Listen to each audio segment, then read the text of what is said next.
గోపాలపురం నియోజకవర్గం నల్లజల్ల మండలం ప్రకాశంపాలెంలో కూడా చూసి తీవ్ర విషయాలు మనకు చెప్పవచ్చు. ఇక్కడ ఉన్నటువంటి ఏదైతే ప్రకాశంపాలెంకి సంబంధించినటువంటి వాలంటీర్ ఎవరైతే ఉన్నారో గౌతమి కూడా చూస్తే కనుక బలవన్ మరణాలకు పాల్పడింది. ఈ మరణానికి సంబంధించినటువంటి కారణం ఏంటనేటువంటిది పూర్తిగా ఇక్కడ బంధువులు కూడా ఉన్నారు. వీరితో మాట్లాడించే ప్రయత్నం కూడా చేద్దాం. అసలు ఏం జరిగింది ఏంటి అమ్మ, అసలు ఏం జరిగింది, అసలు వాలంటీర్గా చేసినప్పుడు చాలా బాగుండేది, అసలు పరిస్థితి మేము ఎక్కడ ఉన్నామో తెలవదండి. 7వ తారీఖుని మా తోటకోళ్ళ గారి ఇంటికాడ మా మధ్య గారి పిల్లవాడు పురుడైనా అదరికి వెళ్ళామండి. మేము అక్కడ అదరికి వెళ్తే మేము అక్కడ సీట్లలో వచ్చారండి. సీట్లలో వచ్చి అటు ఇటు తిరుగుతున్నారు. ఎవరైనా చుట్టాలేమని బాబాయ్ ఏంటి ఎత్తుకుంటున్నారు అన్నాను. గౌతమి వచ్చిందమ్మా అన్నారు. ఇక్కడికి రాలేదు బాబా అన్నాము. అక్కడికి రాలేదు బాబా అంటే వెళ్ళిపోయారండి. వెళ్ళిపోయాక మళ్ళీ అలాగేలా తిరిగి మళ్ళీ వచ్చారు. అక్కడికి మా కోళ్ళు వచ్చిందండి. మా కోళ్ళు వచ్చినప్పటికి పాప మేడం చూసింది కాబట్టి లానికి వెళ్ళిపోయి మచ్చు కింద ఆకుందండి. ముందర లేదని చెప్పమండి. లేదు అప్పుడు నిజంగానే లేదు. అయితే టోనీ అన్న పిల్ల కూడబెట్టి తీసుకొచ్చిందండి. ఆ పిల్ల తీసుకొచ్చి ఏది ఉందా అని అడుగుతుంటే ఇక్కడ లేదు అన్నామండి. మేము లేదంటే పిల్లలు ఒత్తిడి చేసేస్తున్నారు అని మచ్చు కిందకి వెళ్ళి దాకుందండి. దాకున్నా సరే వాళ్ళ ఇటు చుట్టూరు తిరిగి మళ్ళీ ఇక్కడికి వచ్చేసారండి. ఇక్కడికి వచ్చేటప్పుడు పిల్ల మళ్ళీ వాళ్ళు చూసింది కాబట్టి ఇంట్లోకి వెళ్ళిపోయి తలుపేసేసుకుందండి. తలుపేసేసుకుని గోదోళ్ళు బయట ఉండి అమ్మ అంటే ఏదో చెప్పమందంటే వాళ్ళ గోదోళ్ళు తెలవక అక్కడ ఆ అబ్బాయి వెళ్ళి ఒక అబ్బాయి తలుపు కొట్టాడంటండి. తలుపు కొట్టినప్పటికి ఇరుగు పొరుగు అమ్మలు వచ్చారు. ఇరుగు పొమ్మలు వచ్చి ఒకడో ఎక్కడ ఉజ్జూరి ఒకడో తలుపు కొట్టాడు. తలుపు కొట్టాడండి. తలుపు కొట్టి వాళ్ళు వెళ్ళిపోయారండి. వెళ్ళిపోయాక ఈ అమ్మాయి 1 గంటకల్లా మళ్ళీ అక్కడికి మా వాళ్ళ ఇంటికి వచ్చిందండి. మా వాళ్ళ ఇంటికి వచ్చి అన్నం తిందామని అక్కడికి వచ్చేటప్పటికి మళ్ళీ సీట్లో వచ్చేసారండి.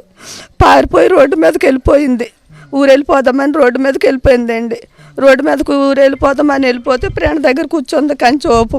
ఫ్రెండ్ దగ్గర కూర్చుంటే ఫ్రెండ్ ఎలకే అని చెప్పిందంట. ఆ పిల్లకి మనశ్శాంతి లేదండి. వాళ్ళని అసలు వెంటాడే అంటున్నారు ఆ అమ్మాయిని. ఎక్కడికి వెళ్ళినా సరే వచ్చేస్తున్నారు. ఎక్కడికి వెళ్ళినా సరే చేబ్రోలు అంటే వాళ్ళది. నేను అడిగాను ఏ ఊరు బాబా అన్నాను ముందర వచ్చినప్పుడే. మీది ఏ ఊరు బాబా అంటే మా చేబ్రోలు అమ్మ గౌతమి ఇక్కడికి వచ్చిందని చెప్పారు. మేము వాళ్ళ ఇంటికి వెళ్తేనే అన్నారు. ఇక్కడికి రాలేదు బాబా అన్నాను నేను. రాలేదు బాబా అంటే ఈ అమ్మాయి పారిపోయి ఊరు వెళ్ళిపోదామని రోడ్డు మీదకి వెళ్ళిందండి. రోడ్డు మీదకి వెళ్ళి కంచోపు కూర్చుందా. ఫ్రెండ్ దగ్గర కూర్చుంటే ఫ్రెండ్ ఎల్లకే అంటే అక్క నన్ను వాళ్ళు ఒత్తిడి చేసేస్తున్నారు, నేను ఉండను వెళ్ళిపోతాను అక్క అని వెళ్ళిందండి. వెళ్ళి వాళ్ళ అమ్మగారి ఇంటికి వెళ్ళింది. వాళ్ళ అమ్మగారి ఇంటికి వెళ్ళాక నేను ఈ పిల్ల ఎక్కడ ఫ్రెండ్ దగ్గరే ఉందనుకున్నానండి. మధ్యాహ్నం 1 గంటకి నేను మా ఆయన చెప్పాడండి అక్కడ ఉన్నారని. ఆయన్ని నేను మధ్యాహ్నం భోంచేతకైతే తీసుకురా పిల్లల్ని తల్లిని అని పంపించేటప్పటికి లేరు అక్కడ అని మళ్ళీ వచ్చి చెప్పాడండి నాకు. ఆయన మళ్ళీ వచ్చి చెప్తే ఓ ఫోన్ నెంబర్ ఉంటే నేను ఎక్కడికి వెళ్ళింది ఏంటని ఫోన్ చేశానండి వాళ్ళ ఇంటికి. కన్నోరింటికి ఫోన్ చేస్తే వాళ్ళు రాలేదు అన్నారు. డబ్బుల మాట అయితే నాకు తెలియదండి. అక్కడ బాగా ఇబ్బంది పెట్టారండి. నేను కూడా చూసానండి.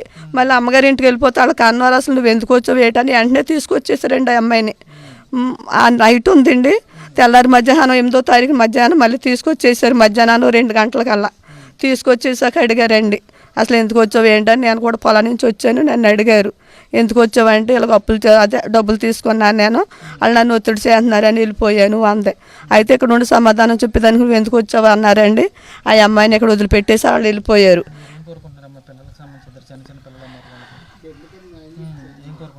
పిల్లలు కొంచెం న్యాయం చేస్తే సరిపోద్దండి. మళ్ళీ వచ్చాడండి ఆయన. నేను 6 గంటలు అవుద్దండి. మళ్ళీ సాయంకాలం 6ంటికి వచ్చాడు. మా కోళ్ళు వంట చేసుకుంటుంది. నేను వంట చేసుకునేదాన్ని గబగబా అక్కడికి వెళ్ళానండి. ఆ అబ్బాయి వచ్చేది ఎక్కడ నుంచున్నాడండి. ఆయన నుంచొని ఆ పిల్లడికి నుంచున్న అక్కడ నుంచున్నాడు. వెళ్ళానండి. దండం పెట్టి బాబాయ్ నీ డబ్బులు అయితే నేను అప్పచెప్పేస్తాను బాబాయ్ వెళ్ళిపో అన్నానండి. అప్పుడు నేను 2 రోజులు తిరిగినాను. అసలు రాయినా కదలేండి, గంట నడుము పెట్టేశాను. అమ్మాయి నీ గురించి బావ నేనంతా తిరిగేసాము, అక్కడికి వచ్చేసాము, మళ్ళీ ఎక్కడికి వచ్చేసాము. మొత్తం సాయంకాలం ఒక్కైనా వచ్చాడండి. మధ్యాహ్నం మోటలు 3 పెరుగులు 4 పెరుగులు అయితే ఇద్దరు తిరిగారండి. ఇద్దరు టోనీ అన్న అమ్మాయి తిరిగి సాయంకాలం 6 గంటలకు ఖచ్చితంగా ఇంకటికి ఒక అబ్బాయి వచ్చాడు. ఆ అబ్బాయికి దండం పెట్టేశానండి. ఏంటి అమ్మాయి టెన్షన్ పడిపోతుంది.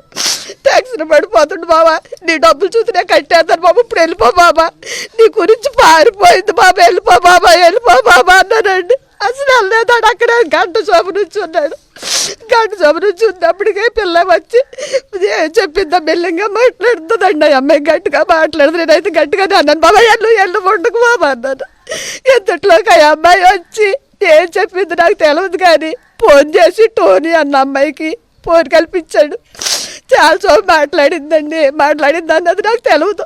నేనైతే దండం పెట్టేశాను. ఈ అమ్మాయి టెన్షన్ పడిపోతుంది బాబా, వెళ్ళిపోయి నేను పొద్దున్న అయితే మళ్ళీ వచ్చాడు అన్నాడు. అయితే నేను చూడలేదండి, పనికి వెళ్ళిపోయాను. నాకు అంతవరకు ఏంటంటే ఆ అబ్బాయి చాలా ఇబ్బంది పెట్టాడండి. నేను చూసాను కట్టుతో.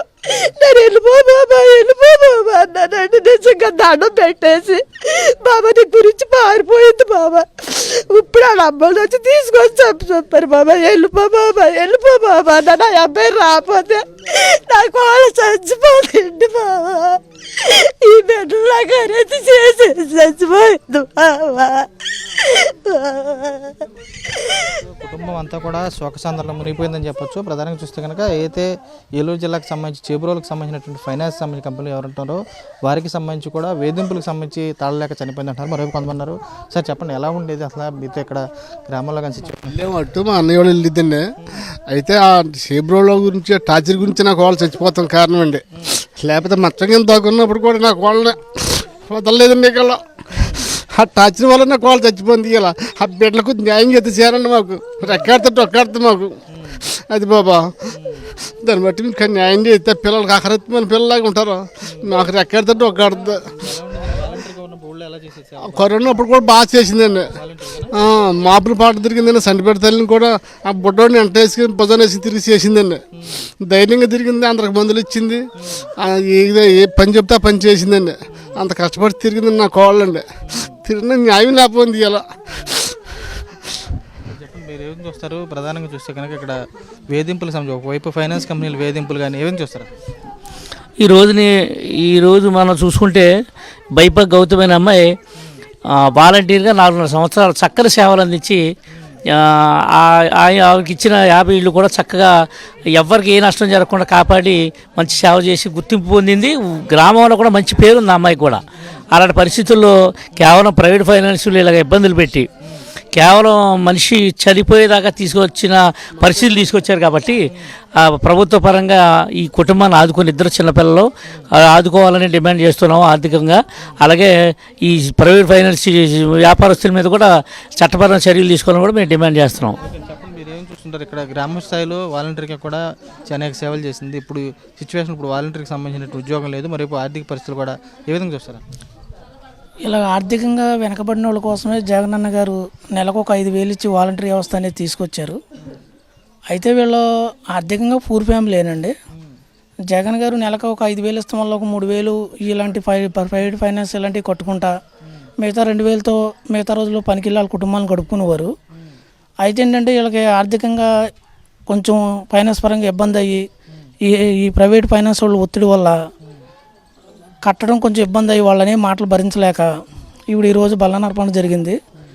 అయితే గత జగనన్న ప్రభుత్వంలో 5 సంవత్సరాలు వాలంటరీగా చేసినప్పుడు కూడా ఏ రోజు కూడా ఆవిడ మా బీసీ ఏరియాలోనే వాలంటరీగా చేసేది. జగన్ గారు పెట్టిన ప్రతి పథకాన్ని కూడా ఆవిడ ఇంటింటికి వెళ్ళి ప్రతి పథకాన్ని కూడా ఆవిడ సక్సెస్ చేసింది. అయితే ఏంటంటే మొన్న చంద్రబాబు నాయుడు గారు 10,000 ఇస్తానంటే ఈ వాలంటీర్ అందరూ కూడా నమ్మి ఆయన గెలిపించారు. కానీ ఈరోజు చంద్రబాబు నాయుడు గారు అసలు వాలంటీర్ వ్యవస్థే లేదు, ఏమీ లేదు, వాళ్ళకి ఏమీ ఇవ్వాల్సిన పని లేదని చెప్పి అంటున్నారు. ఆర్థికంగా చాలా ఇబ్బందులు పడ్డారంటారా? పిల్లలకు సంబంధించిన 2 పిల్లలు ఉన్నారు, అసలు క్షేత్రస్థాయిలో కూడా ఫైనాన్స్ అప్పులు తీసుకునే పరిస్థితికి వెళ్ళారంటారు. అవునండి. ఈ 6 నెలలు 8 నెలలు గవర్నమెంట్ వచ్చిన తర్వాత నెల 5,000 ఇన్కమ్ లేకపోయేసరికి వాళ్ళు కొంచెం ఆర్థికంగా ఇబ్బంది అయ్యి ఫైనాన్స్ పరంగా అప్పులు చేసిన మాట అయితే వాస్తవం.